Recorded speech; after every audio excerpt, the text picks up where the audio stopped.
प्यार में किस हद तक जाना सही है और कहाँ स्टॉप होना चाहिए। एक लड़की अपने से बड़े उम्र के आदमी से प्यार करती है। ये प्यार उसका ऑब्सेशन बन जाता है। आज की हमारी story self love, self destruction, इन सब बारे में बातें करती है। इसने एक सीरियस टॉपिक को बहुत ही अच्छे से हैंडल किया है। आई एम श्योर आपको ये पसंद आएगा, तो इस वीडियो को लास्ट तक देखिएगा। वीडियो स्टार्ट करने से पहले मैं आप सबसे रिक्वेस्ट करना चाहता हूँ, अगर आपको वीडियो अच्छा लगता है तो प्लीज इसे लाइक और कमेंट जरूर कर दीजिएगा। इससे चैनल को बहुत सपोर्ट मिलता है। तो बिना किसी तरीके इस एक्सप्लेनेशन को स्टार्ट करते हैं। मूवी स्टार्ट होती है और हमारी मेन कैरेक्टर, उसका नाम है सियोलो, ये बहुत ही डिस्टर्ब थी। आज ही उसका उसके बॉयफ्रेंड के साथ ब्रेकअप हुआ था। उसकी सब चीजें फेंक कर वो अपना गुस्सा निकाल रही थी। ये सब चल रहा था तभी उसे ऑनलाइन किसी का मैसेज आया। एक स्ट्रेंजर था। वहां से कहता है, मैंने सुना कि तुम बहुत ही ब्यूटीफुल हो। सियोलो कहती कि ऐसा कुछ भी नहीं है, मैं हार्ट ब्रोकन हूँ। वहां से वो स्ट्रेंजर कहता है, हार्ट ब्रोकन और ब्यूटीफुल। सियोलो कहती कि हाँ। स्ट्रेंजर ने कहा, तो कंफर्म हो गया कि तुम ब्यूटीफुल हो। इस पर सियोलो स्माइल करती है और इसी तरीके से हमारा स्ट्रेंजर और सियोलो इन दोनों के बीच में बात। सियोलो उसके बारे में हमें बताती है। कहती है कि मैं नॉर्मल नहीं हूँ। उसके स्कूल में ज्यादा फ्रेंड्स नहीं है। वो हमेशा से बहुत सेल्फ सफिशिएंट थी। जब वो 18 साल की हुई तो अकेली सिटी में मूव हो गई थी। वही उसने अपने आप को बर्बाद किया था। और सियोलो ने हमसे कहा, इसके बारे में हम आगे बात करेंगे। सियोलो उसके पेरेंट्स की फर्स्ट बेटी थी। इसके बाद बहुत सालों बाद उन्हें ट्विंस हुए थे। इसी वजह से सियोलो एज अ ओनली चाइल्ड उन्होंने रेज किया था। उसे जो भी चाहिए होता था ये सब उसे वो दे देते थे। उसका बहुत ख्याल रखते थे। इसी वजह से सियोलो को रिस्ट्रिक्शंस थे। उसका ज्यादा पढ़ाई में भी ध्यान नहीं था। उसे अपने लाइफ को लेकर प्रॉब्लम्स थे। जैसे हमें पता है, उसे लगता है कि वो अजीब है। इसी वजह से अपने पेरेंट्स से वो बात करती है।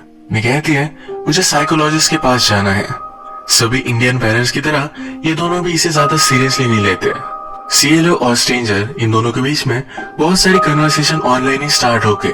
इसके साथ बात कर कर सियोलो को बहुत अच्छा लगता था। एक दिन स्ट्रेंजर सियोलो से पूछता है, क्या तुम मेरे ग्रुप से मिलना चाहते हो? ये सब लोग उसके लिए बहुत इंपॉर्टेंट है। सियोलो से पूछती है, अगर एक जगह पर तुम्हारा ग्रुप डूब रहा है और दूसरी जगह पर मैं हूँ, तुम किसको चूज करोगे? स्ट्रेंजर कहता है, ऑफ कोर्स तुम्हें चूज करूंगा, सिर्फ मुझे तुम्हें बचाना है, पूरे ग्रुप को मैं नहीं बचा सकता। सियोलो कहती है कि उसे अपने स्कूल में ज्यादा मजा नहीं आता, उसे स्कूल बदलनी है। स्ट्रेंजर कहता है, तो बदल डालो। ये सियोलो के लिए हार्ड था, तो कहता है, जो चीजें हम लाइफ में करते नहीं यही हमारी बिगेस्ट रिग्रेट बन जाती है। सियोलो ने अपने पेरेंट्स से कहा, पर फिर भी वो माने नहीं। उसने फिर स्कूल जाना ही बंद कर दिया। उसे न्यू स्कूल में उन्हें डालना ही पड़ा। वो होपफुल थी कि स्कूल में उसकी फ्रेंड्स बनेंगी, वो अकेली नहीं रहेगी। पूरी क्लास में उसे कोई भी इंटरेस्टिंग नहीं लगा। 2-3 लड़कियों का ग्रुप था जो अपने ग्रुप में किसी को भी नहीं लिया करती थी। एक दिन सियोलो ने उन्हें आंसर करने में हेल्प की, तो वो भी उनकी फ्रेंड बन गई। एक दिन स्ट्रेंजर सियोलो से पूछता है, क्या तुम मेरे ग्रुप और मुझसे मिलोगी? सियोलो इस पर हाँ कहती है। यही बात वो ब्रेकफास्ट पर अपने पेरेंट्स से पूछ रही थी। उसके पेरेंट्स उसके लिए वरीड थे, ऐसे कैसे वो ऑनलाइन मिले हुए स्ट्रेंजर से मिल सकती है। सियोलो कहती है, ये बहुत ही नॉर्मल है, वो जल्दी घर भी आ जाएगी। मदर और फादर ने दोनों मिलकर इसे स्ट्रिक्टली मना कर दिया। फादर सियोलो से बहुत प्यार करते थे, तो सियोलो ने उसे मना लिया कि प्लीज मदर को भी समझाओ। मदर मान तो गई, पर सियोलो जहाँ जा रही है उसके साथ मदर भी आती है। इस कैफे में आने के बाद मदर ने सब लोगों को देखा कि वो किस तरह से है। उसे सेफ लगा, उसके बाद वो चली जाती है। ये सारा ग्रुप सियोलो को वेलकम करता है। थोड़ी देर में हमारा स्ट्रेंजर, जिसका नाम है अलेहो, ये भी वहां पहुंचा। इन दोनों ने एक दूसरे को देखा तो इनमें बहुत ही स्ट्रॉन्ग केमिस्ट्री थी। पूरे वक्त ये सिर्फ एक दूसरे को ही देख रहे थे। थोड़े टाइम में सियोलो के जाने का टाइम हो गया। अलेहो उसके पास आया, उसके नेक पर किस करता है। इस किस का नाम उसने स्वीट किस रखा हुआ है।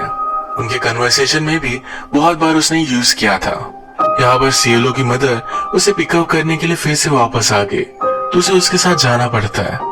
सियोलो हमसे कहती है, वो मुझसे 10 साल बड़ा था, पर बिना किसी रीजन के मैं उसके प्यार में बहुत ही हार्ड पड़ी।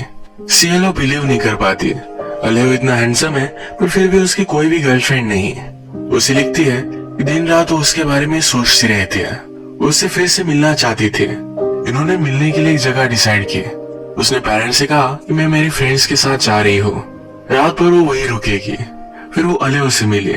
वो उससे पूछता है कि कहाँ जाना है। वो कहती है तुम्हें जहाँ ठीक लगे वही लेकर चलो। ये गाड़ी में बात करते हैं। अलेहो पूछता है क्या कुछ अर्जेंट था, क्या तुम मुझे कुछ बताना चाहती थी? सीएलओ कहती है मैं सिर्फ तुमसे मिलना चाहती थी। इसके बाद अलेहो सीएलओ को उसके फ्रेंड के घर पर लेकर आया। वो उससे पूछता है क्या तुम मेरी गर्लफ्रेंड बनोगी? सीएलओ हाँ कहती है। उसने फिर पूछा क्या तुम मेरी वुमन बनोगी? सीएलओ पूछती है इसमें डिफरेंस क्या है? अलेहो उसे किस कर लेता है। उसके साथ इंटीमेट होने के लिए उसे बेडरूम में लेकर गया। अब वो इंटीमेट होने वाले थे तभी सीएलओ उसे रोक लेती है। ये उसका फर्स्ट टाइम है तो वेट करना चाहती है। अलेहो भी इस बात को समझ लेता है। इसके बाद ये दोनों कंटिन्यूअसली मिलने लग गए। सीएलओ को अलेहो की कंपनी अच्छी लगती थी। वो हमेशा उसे स्कूल के बाद लेने के लिए आया करता था। अलेहो ने उससे कहा था किसी को भी पता ना चले कि उसके साथ रिलेशनशिप में है। एक बड़ा ट्रबल हो सकता था। ये एक साथ टाइम स्पेंड करते थे, मेकआउट करते थे, पर कभी भी इंटीमेट नहीं हुए। एक दिन सीएलओ की मदर ने उसका रूम चेक किया। लेओ के बारे में सीएलओ हमेशा लिख कर रखती थी। उनके बीच में क्या क्या हुआ है ये सब कुछ उसकी डायरी में था। ये मदर ने पढ़ लिया और उसके साथ बात करती है। कहती है ये अलेहो कौन है? सीएलओ कहती है कि मैं मेरी बुक पर काम कर रही हूँ, उसी का कैरेक्टर है। मदर को इस बात पर बिलीव नहीं हुआ। कहती है अगर तुम्हारा बॉयफ्रेंड है तो उसके साथ तुम घूम फिर सकते हो, तुम टाइम स्पेंड कर सकते हो, पर कभी भी उसके साथ इंटीमेट मत होना। इसके बाद नेक्स्ट सीन में ये दोनों मेकआउट कर रहे थे। सीएलओ कहती है कि अब मैं रेडी हूँ। अलेहो ने उससे कहा था कि उसे हर्ट नहीं होगा। ये झूठ था पर सीएलओ इस पर बिलीव करती है। वो उससे कुछ भी कहता फिर भी वो मान जाती है क्योंकि उसके बहुत ही ज्यादा प्यार में थी। एक दिन इंटीमेट होने के बाद वो उसे कह भी देती है कि तुमसे बहुत प्यार करते हो, मैं तुम्हारा टैटू भी बनवा सकती हूँ। उसने पूछा क्या तुम मुझसे प्यार करते हो? अलेहो मजाक मजाक में ना कह देता है। एक दिन सीएलओ अपने फ्रेंड्स के साथ थे। सारी फ्रेंड्स अपने रिलेशनशिप के बारे में बात कर रही थी। सीएलओ ने भी अपने रिलेशनशिप के बारे में सब कुछ बता दिया। इसके बाद उसके फ्रेंड उसे हेट करने लग गए। उन्हें लगा कि सीएलओ एक अच्छी लड़की नहीं है। वो बहुत ही अकेली पड़ चुकी थी तो अलेहो से बात करना चाहती थी, पर अलेहो कहता है मुझे हर रोज बात करने के लिए टाइम नहीं होता, मेरी जॉब है तो मुझे कॉन्सेंट्रेट करना पड़ता है। हम अलग अलग सिटी में रहते हैं तो रोज मिल भी नहीं सकते। अलेहो ने 2 दिन तक उससे बात नहीं की तो सीएलओ ने उसे बहुत सारे वॉइस मैसेजेस भेजे हुए थे। उसे उस पर गुस्सा हो गया। कहता है ये सब नहीं चलेगा, तुम्हें अकेला रहना सीखना पड़ेगा। अगर किसी काम से मुझे कहीं जाना पड़ा तो तुम क्या करोगी? सीएलओ कहती है मैं तुम्हारे साथ चलूंगी। ये सब अलेहो को सही नहीं लगता। इन बातों से सीएलओ बहुत ही हार्ट ब्रोकन थे। इनमें प्रॉब्लम्स तो थी पर फिर भी इनकी रिलेशनशिप कंटिन्यू हुई। एक दिन सीएलओ अलेहो से पूछती है अगर मैं प्रेग्नेंट होगी तो तुम क्या करोगे? अलेहो कहता है तुम प्रेग्नेंट नहीं होगी और हुई भी तो फिर भी वो कुछ भी नहीं करेगा। सीएलओ की एक्सपेक्टेशन थी कि अलेहो उसे एक्सेप्ट करेगा, उसे शादी करेगा। वो गुस्सा होकर उसे कहती है कि मैं तुमसे जिस तरीके से प्यार करती हूँ तुम्हें भी उसी तरीके से मुझसे प्यार करना चाहिए। इन सब चीजों को अलेहो पूरी तरीके से इग्नोर कर देता है। एक दिन गुस्से में सीएलओ ने उसे मैसेज किया जिसमें लिखा था कि मैं तुमसे नहीं मिल सकती, तुम तुम्हारी तरफ से कोई भी कमिटमेंट नहीं दिखाते जो सही नहीं है। इसके बाद अलेहो ने उससे कोई भी मैसेज नहीं किया, कोई कॉल नहीं किया। सीओ को लगा कि उसने बहुत बड़ी गलती कर दी। वो अलेहो को कॉल करती है, उसे सॉरी कहती है, पर अलेहो मानता नहीं। कहता है तुमने मुझसे ब्रेकअप किया है। एक रात बहुत बारिश हो रही थी, वैसे ही सीएलओ उसके पास आई। अलेहो उसके लिए डोर भी नहीं खोलता। सीएलओ कहती है कि मैं बहुत सॉरी हूँ, उससे गलती हो गई, प्लीज मुझे माफ कर दो, मुझे तुम्हें खोना नहीं है। वो उसका बहुत टाइम तक वेट कर रही थी पर लास्ट तक अलेहो ने डोर ही नहीं खोला। सीएलओ 18 साल की हुई। उसके पेरेंट्स कहीं बाहर गए थे तो बहुत बड़ी पार्टी उसने की। इसमें अलेहो को भी उसने बुलाया था पर वो नहीं आया। उसे आजकल कुछ भी सही नहीं लगता। वो लिटरली मरना चाहती थी। सब चीजों को लेकर वो इनसिक्योर हो गई थी, स्पेशली अपनी बॉडी। वो फिर खाना खाकर उसकी उल्टी कर देती थी जिससे उसका वेट ना बढ़ पाए। उसे अपने लिए एक परफेक्ट बॉडी चाहिए थी। अब अलेहो से ब्रेकअप किए हुए उसे 1 साल हो चुका है। वो अब रह नहीं पाई। एक दिन अलेहो के घर पर पहुंच गई। वो उससे पूछता है तुम यहाँ क्या कर रही हो? सीएलओ कहती है 1 साल हो चुका है, मैं अब तुमसे दूर नहीं रह सकती। ये दोनों फिर किस कर लेते हैं। तभी अलेहो की गर्लफ्रेंड आ गई। सीएलओ अलेहो को कहती है कि मैं बिलीव नहीं कर सकती कि उसके लिए तुमने मुझे छोड़ा। उसे कुछ भी चीज में इंटरेस्ट नहीं था। वो दिन भर एक ही जगह पर पड़ी रहती थी। उसे स्कूल में ऐसे लिखने के लिए कहा गया जिसमें उसने लिखा उसे किसी भी चीज में इंटरेस्ट नहीं है। ये उसका ऐसे बहुत ही डिप्रेसिंग था जिसमें अलेओ के बारे में उसने सब कुछ लिखा था। उसकी टीचर उसे कहती है तुम्हें थेरेपिस्ट के पास जाना चाहिए। समझाती है तुम्हें कोई ना कोई तो चीज अच्छी लगती होगी, जैसे जर्नलिज्म है, राइटिंग है। इस पर सीएलओ ने भी सोचा। सीएलओ ने इसके बाद पूरी तरीके से फूड छोड़ दिया। वो कुछ भी नहीं खाती थी, वो सिर्फ जिंदा रहे इसके लिए सप्लीमेंट लिया करती थी। जिस तरीके से सीएलओ करती है उसी तरीके से और भी लोग होते हैं। इन्हें बुलिमिक कहा जाता है। सीएलओ ने फिर इन्हीं लोगों के लिए एक वेबसाइट बनाई जिनसे वो बातें कर सके। उसे लगता था इससे वो अपना गोल अचीव कर पाएगी, जो है परफेक्ट बॉडी। अभी भी हम देख सकते हैं सीएलओ और अलेओ ये दोनों मिलते रहते हैं। एक दिन सीएलओ जब अलेओ के पास आए तो उसका सारा सामान घर से निकल चुका था। उसने उससे पूछा तुम जा कहाँ रहे हो? अलेओ कहता है मेरी एक फ्रेंड को मेरी जरूरत थी तो उसी के साथ मैं अब रहने वाला हूँ। सीएलओ इस पर बहुत चिढ़ गई। सीएलओ से पूछती है तुम्हारी गर्लफ्रेंड का क्या? कहता है उससे मैंने ब्रेकअप कर लिया है। सीएलओ इस पर बहुत चिढ़ गई। उसे एक्सपेक्टेड था कि वो अलेओ के साथ रहेगी, पर अलेओ खुद किसी और के साथ जाकर रहने वाला है, और वो भी उसकी गर्लफ्रेंड के अलावा कोई और है। उसे बोलती है कि मैं बुलिमिक हूँ, यानी कि वो खाकर उल्टी कर देती है। अलेओ कहता है ये सब घटिया चीजें बंद कर दो। सीएलओ डिस्टर्ब थी तो अलेओ के नाम का टैटू करवा लेती है। एक दिन सीएलओ ने अलेओ को कॉल किया, पर ये कॉल अलेओ की फ्रेंड ने उठाया। सीएलओ सुनती है कि अलेओ उसे बता रहा था कि उसे इग्नोर कर दो। जिस तरीके से हमेशा अलेओ उसे इग्नोर करता है उसी तरीके से इस बार सीएलओ उसे इग्नोर करती है। उसका कोई भी मैसेज, कोई भी कॉल का जवाब नहीं देती है। एक दिन फिर अलेओ ही उससे मिलने के लिए आया। रात में दोनों इंटीमेट हो रहे थे, तभी अलेओ स्टॉप हो गया। कहता है मैं अब तुमसे अट्रैक्टेड नहीं हूँ, तुम बहुत ही ज्यादा स्किनी हो चुकी हो। इसी मोमेंट पर अलेओ की फ्रेंड भी घर आ गई।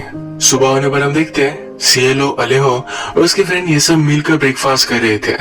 सीएलओ को रियलाइज हुआ कि इन दोनों के बीच में कुछ ना कुछ तो है। ये उसके लिए अनकंफर्टेबल था। वो फिर एक बच्चे की आवाज सुनती है। ये बच्चा अलेओ और उसके फ्रेंड का था। ये सिचुएशन बहुत ही वियर्ड थी। अलेओ का अपने फ्रेंड के साथ एक बच्चा है और उसी के घर में रहता है। ये सब होने के बावजूद एक ओपन रिलेशनशिप है। सीएलओ अब 18 इयर्स की थी। वो अपने पेरेंट्स के साथ रहे, ऐसा कुछ भी कंपलसरी नहीं था। वो सिटी में अपने फ्लैट में रहने लग जाती है। एक दिन जब वो अलेओ के साथ थी तो उसे कहती है कि तुम अब मेरे साथ आकर रह सकते हो, तुम्हें उसके साथ रहने की कोई भी जरूरत नहीं है। अलेओ कहता है कि मैं नहीं कर सकता। सीएलओ इस पर गुस्सा हो गई। वो चाहती थी वो उसके फ्रेंड के साथ ब्रेकअप कर ले। अलेओ कहता है तुम पूरी तरीके से पागल हो, तुम्हें हेल्प की जरूरत है। वो यहाँ उसके साथ फिर से ब्रेकअप कर चला जाता है। सीएलओ कुछ भी खाती नहीं थी तो उसे साइड इफेक्ट आना स्टार्ट हो गया। एक दिन स्कूल में चक्कर आकर वो नीचे गिर गई। उसके पेरेंट्स को इन सब चीजों के बारे में पता चल गया। उसे समझाते हैं तुम्हें हमारे साथ हॉस्पिटल आना चाहिए। सीएलओ इस पर मना कर रही थी। जैसे सब कुछ चल रहा है उसी तरीके से चलने देना चाहती है। उसने पूरी तरीके से रेजिस्ट किया, उसके पेरेंट्स माने नहीं। उसे समझाते हैं तुम्हें साइकोलॉजिस्ट के पास जाना चाहिए। सीएलओ ने कहा कि जब से मैं 15 साल की थी तब से बता रही हूँ मुझे साइकोलॉजिस्ट के पास जाना है, पर आपने मुझे कोई भी हेल्प नहीं की। सब चीजों के लिए अपने पेरेंट्स को ब्लेम करती है। उसके पेरेंट्स उसे रिस्ट्रिक्ट करते हैं, कहते हैं तुम अकेले रह सकते हो और हर रोज तुम्हें हमारे साथ हॉस्पिटल आना पड़ेगा, उन्हें आपका सही से ख्याल रखना पड़ेगा। उसे लगा कि उसका पूरा फ्रीडम चला जा चुका है। वे से नॉर्मल खाना खाने का ट्राई करती है पर खा नहीं पाती। उसे पेट में बहुत दर्द हो रहा था। ये सब देखकर उसके पेरेंट्स को बहुत बुरा लगा। नॉर्मल की लाइफस्टाइल से सीएलओ फिर से तंग आ चुकी थी। वो डायरेक्टली घर से ही भाग गई, अपने एक फ्रेंड के साथ रहने लग गए। वो ड्रंक होती थी, कुछ भी खाती नहीं थी। इसी तरीके से अपना लाइफस्टाइल उसने कंटिन्यू किया। वो फिर से अलेओ को मिलने के लिए गई। अलेओ कहता है तुम्हारे पेरेंट्स अभी अभी तुम्हें यहाँ ढूंढते हुए आए थे, यहाँ से तुम चली जाओ। सीएलओ मान नहीं रही थी। कहता है जल्दी से चली जाओ वरना मैं पुलिस को बुलाऊंगा। एक दिन अलेओ को याद किए हुए वो बहुत ज्यादा डिप्रेस्ड हो गई। उसने नाइव्स ली और अपने आप को कट कर दिया। वो लेटर लिख कर जाती है मेरे डेथ के बाद ज्यादा गम में मत रहना। वे जिंदा थी पर फिर भी मर चुकी थी। इसके बाद मूवी में बहुत सारा टाइम गुजर चुका है। सियलो सुसाइड अटेम्प्ट से बच चुकी है। वो हमसे कहती है मैंने ट्राई किया जिंदा रहने का रीजन ढूंढने का। उसे बहुत सारे रीजन मिल गए। उसने अपने बारे में एक चीज नोटिस की, उसकी रिलेशनशिप, उसका खुद का पेन, सिर्फ यही चीजें उसे डिफाइन नहीं कर सकते। वो एज अ पर्सन और भी बहुत सारी चीजें हैं। पेन हमेशा से रिलेटिव है। उसका दर्द कोई भी पर्सनली समझ नहीं सकता, पर हर कोई इससे रिलेट कर सकता है, क्योंकि कभी ना कभी हम सब हमारी लाइफ में पागलों की तरह प्यार में थे। सियलो ने अपने डिप्रेशन से ऊपर उठने की स्टोरी, अपने लाइफ के स्ट्रगल, इन सब की एक बुक लिखी। उसे हमेशा से राइटिंग में इंटरेस्ट था। यह हमारी स्टोरी एक रियल लाइफ स्टोरी है। इसके बाद वो एक बड़ी ऑथर बनी। वो अब उसके 3rd बुक पर काम कर रही है। वो सक्सेसफुल हुई और उसे अब 2 डॉटर्स है। वो अपनी लाइफ में हैप्पी है। अलेओ के साथ उसकी रिलेशनशिप टॉक्सिक थी, उसके लिए गलत था, पर जैसे सियलो कहती है कि हम सब लोग कभी ना कभी पागलों की तरह प्यार में रहे हैं। यह उसका वही एक्सपीरियंस मूवी शेयर करती है। हमें होप देकर जाती है कि हमारी लाइफ में हमारे रिलेशनशिप के अलावा, हमारे पेन के अलावा और भी चीजें हैं जो हमें डिफाइन करती है। इस मैसेज के साथ आज का वीडियो हम खत्म करते हैं।